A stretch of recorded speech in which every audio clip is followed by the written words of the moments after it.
Hi everybody, this is the Advanced Algebra Trig Pre-Calc video for your quiz review. All right, so I'm just going to go through some problems on your quiz or that are very similar to your quiz. And then what I'm going to do is I'll also have an assignment online for you to do. If you choose to do it, you can. You don't need to. It's just for you. All right, so the first one that I want to look at is an application problem. If you open an account with $500,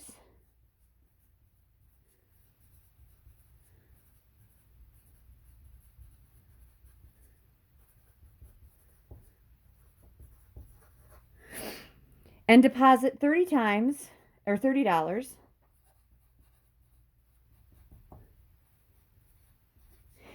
each time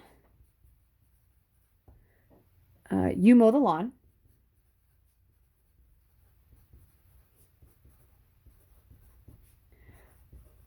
How long until you have $4,880? All right.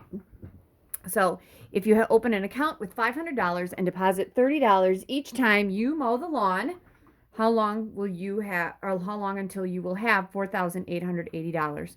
So I'm assuming, you're mowing the lawn for money and you're getting 30 bucks each time and you want to make this amount of money. So the first thing I do is probably make an equation. Y equals, okay, we're starting with 500 in that account and then we're adding $30 each time. Now, X is going to be the number of deposits or number of times you mow the lawn.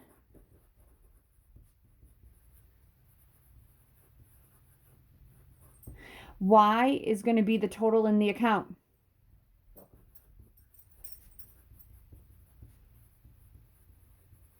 All right, so I want my Y to be $4,880, and that's going to equal 500 minus 30x, or plus 30x, I'm sorry. Subtract 500. Okay, that's going to give me 0.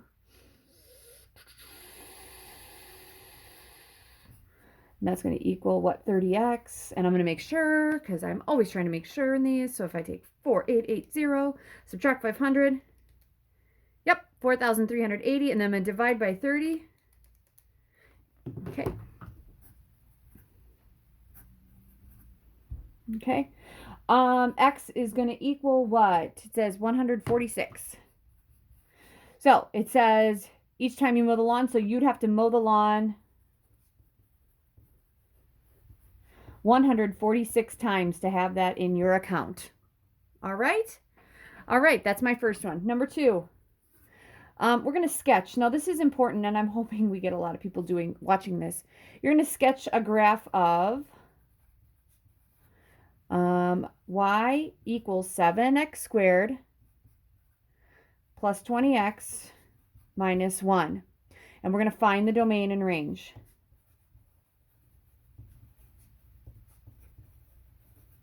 All right. So in this one, when I'm sketching graphs, you guys, I need to use my calculator. Okay. So I got y equals here. I want it to be 7x squared plus 20x minus 1. All right. What I'm going to do then, I'm going to do a zoom 6 and pray that I see what I need to see. Yep, I think I do. I see okay. You guys should have an idea that x squared should be a parabola. So there's a vertex down here. I got to find it. 10 is not good enough. Let's go down 20. And that works, okay? So here's what I do for my sketch. Here's my sketch, you guys. It does not have to be perfect. I would just make sure that my vertex is down in the 1, 2, 3rd quadrant. And it looks like I have a really close 0 to this. I'm not sure which side it's on, and I'm not going to be super picky on that. But I do want to know where the vertex is because I need to have that point for the domain and the range. This is a minimum. So second trace, I'm going to go to minimum, which is 4. We got to go to the left side, which is first here. Press enter. Right side, press enter again. And this is the point negative 0.85, negative 12.95. Now, the other thing that I want to do is this is the point. Sorry, and I shouldn't have brackets around there. That should be a parentheses because that's an ordered pair. I also want to have the window that I used here. In the window, I went negative 10 to 10 on the x's and then negative 20 to 10. You should have your window labeled here. All right, find the domain and the range. Well, for this one, there are no restrictions in the domain. Remember, we have 2 of them. You cannot divide by 0 and you can't take a square root. So my domain, there are no restrictions. It's negative infinity to infinity. And the range looks like I do have some restrictions because it starts down here and it goes up forever. My lowest y is negative 12.95. I'm going to put that in brackets because there's a point there and it goes up forever. That would be infinity. All right. So that is my second question. All right. All right. Next one, number 3. If I ask you, okay, given k of x equals 2x squared plus 11x minus 21, and that's all over x squared plus 4x minus 21. All right. We're going to take this and I'm going to use most of the paper for this one. We're going to find the domain and range.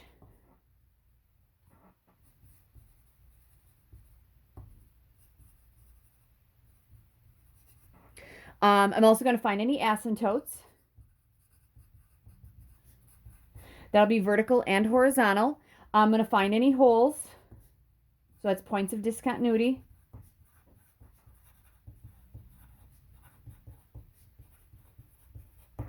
And the question is this continuous?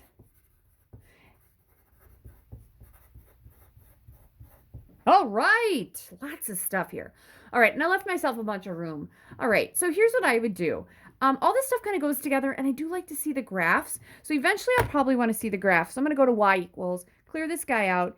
In the numerator, parentheses, 2x squared plus 11x minus 21. And divide that by, oh, interesting. I have 2 21s in there. I didn't realize I did. X squared plus 4x minus 21. Just interesting. Zoom 6.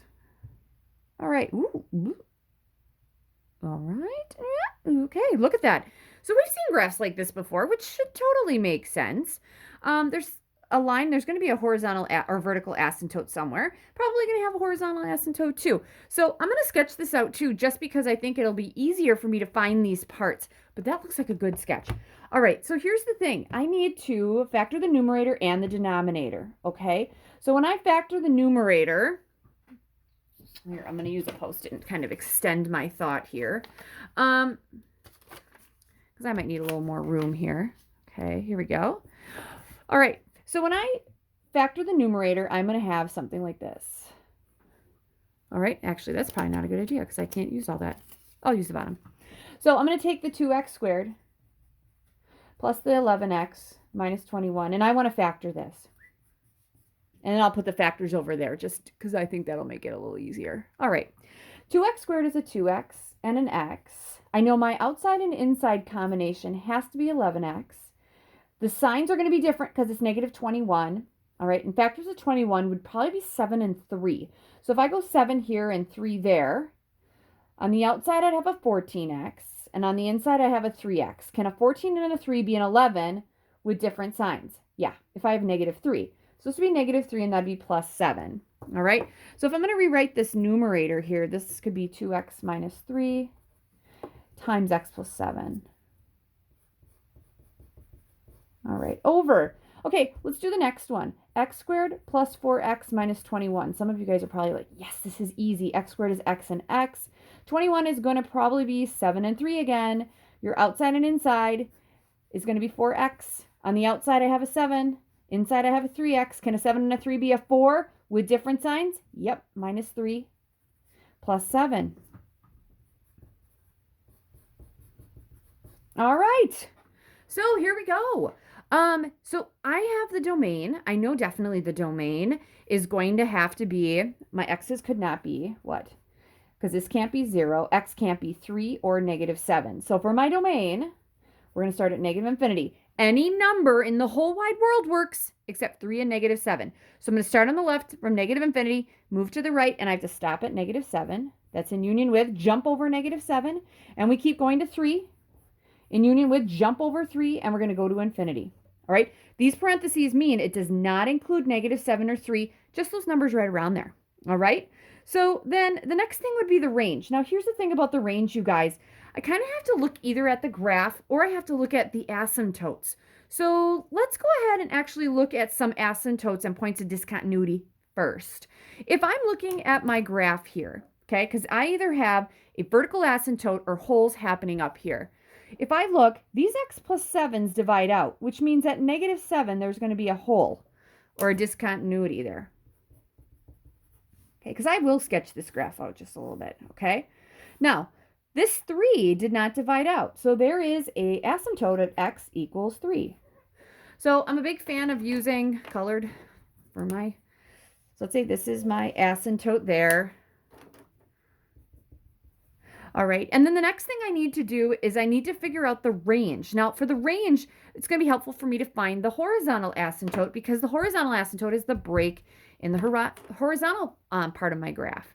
Now, horizontal asymptote, we have to take the degree of the numerator over the degree of the denominator. Well, for the horizontal asymptote, degree of the numerator is 2, and that equals the degree of the denominator. So there is a horizontal asymptote at y equals. We're going to take the leading coefficient of the numerator over the leading coefficient of the denominator, which means there's one at y equals 2. All right? So let's just say that this is y equals 2. And I'm a big fan of using my technology. So let's see what I got. Doesn't it make sense that this would be 3 and that would be 2? Totally makes sense to me. Now I can see that in the table. At 3, there's an error, but I won't be able to see that within the y at the 2. All right, but I'm feeling really good about it. All right, so looking back at the graph again. All right, we had this guy up here, right? And then we had something like this. I'm not going to get super picky. Now, there's a hole, a point of discontinuity at -7. So let's just say that this is -7 here. And there'd be a little hole right there, and that would be -7. Everything else is good. So our range, you guys, we have all these points going down here. So I can actually make this a little darker. Everything keeps going down here. Everything goes up and then closer to that. But you see that the only y we do not have anything by will be on this line. Everything else has a point. All right? So here we go. My range, we're going to go -infinity to, we can't go up to 2. And that's in union with, and we go to the other side of 2 to infinity. That's my range because I had my asymptotes. Now, when you label your asymptotes, you can just leave them as the equations. And then the question is this continuous? No, it's not. If something's continuous, you should be able to draw it without lifting your pen. Well, I can't because I have a hole here. I'd have to jump, and then I'd have to jump up and down. So no, it's not continuous, okay?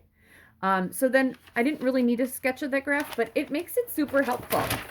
Okay, sorry about that. I feel like I have one more question to ask you guys. And the answer to that would be yes, I do. Last question of the day, number 4. Or of the review. All right, g of x equals x to the 4th minus 9x squared plus 3x plus 1. What I want you to do is we're going to find any maximums or minimums and intervals of increase and decrease.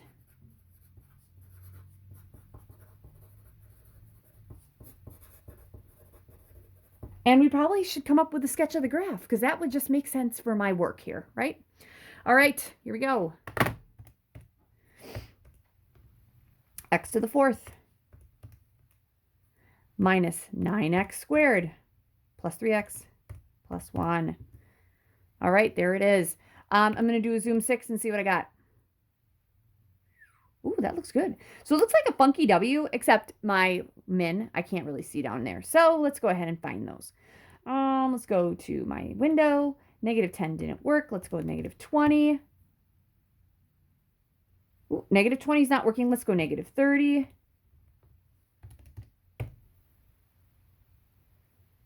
Yeah. All right, that looks really good. So what I'm going to do is kind of recreate this off to the side. And it looks like it does something like this. Goes down. I'm okay with that. I need a window. Our x's go from -10 to 10. And my y's go from -30 to 10. All right? Now, what I need to do here is I need to find the maximums and minimums. So this would be my minimum. I'd have a maximum and then a minimum.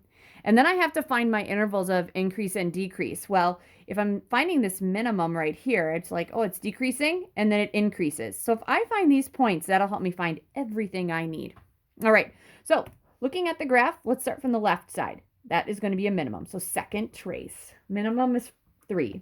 I'm going to move my flashy box to the left of that minimum. Press enter. Move my flashy box to the right of that minimum. Press enter again. And this minimum point looks to be at negative 2.20 and what, negative 25.73. All right, you can go 2 decimal places all the time. Next, let's find that one. It's a maximum. So second trace maximum is 4. Moving up to this, you're going to go to the left of that maximum, which would be right there. And then I'm going to move it to the right. Press enter on that. Press enter again when it says guess. And this point is 0.17 and then 1.25. So it's actually just to the right of the origin. All right, last one right here. That is a minimum, 3. And I'm going to go to the left, press enter, move it to the right, press enter again. This point is what, 2.03 and negative 13.02. All right, that's everything I need. All right, so for your maximums, I'm not super picky with this. There is a maximum of 1.25 when x equals 0.17.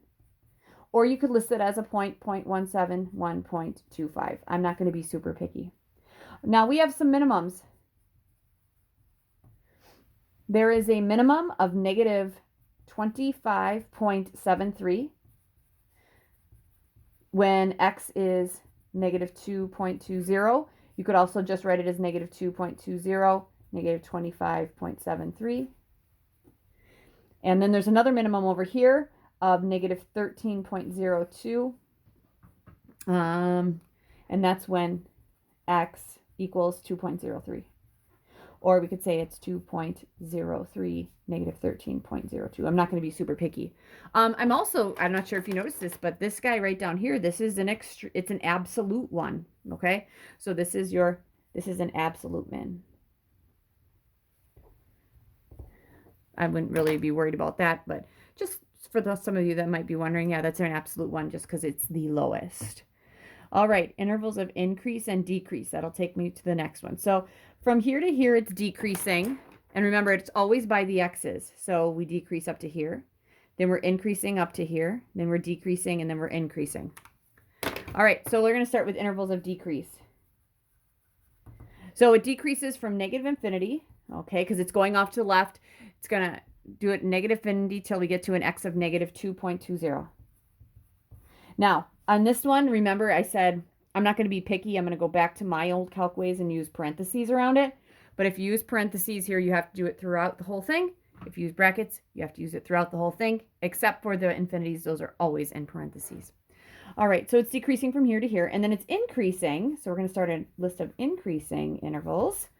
From here to here, that'd be negative 2.20 to an x of 0.17. All right. Then here, it's going to start to decrease. So it's going to decrease. So I'm going to say, and it's decreasing here, 0.17, down to here. That's an x of 2.03. And then at 2.03, it's going to increase. So it's going to increase from 2.03 all the way to infinity. All right. Most of your graphs that you graph on your calculators, they are not going to have a starting or an ending point unless they are parabolas. They might have an ending point as far as the vertex goes. I'm thinking square root functions do, but we won't get to that for a little while. So if everything goes on to the left and right forever, you should be able to start with a negative infinity and end with infinity. So like negative infinity to negative 2.20, to negative 2.0 to 1 or 0.18 or 0.17, then 0.17 to 2.03, then 2.03 to infinity. I'm feeling good about that. All right, so sorry, that's crooked. Some of you may be a little OCD and be like, turn that paper. All right, that is it. Those are the things you have to be able to do. The graphs do need to have the window somewhere, and it needs to have your points. They do not need to be perfect because mine are not perfect. And then I'll also have a review homework assignment if you choose that you need to have some more review. All right, good luck.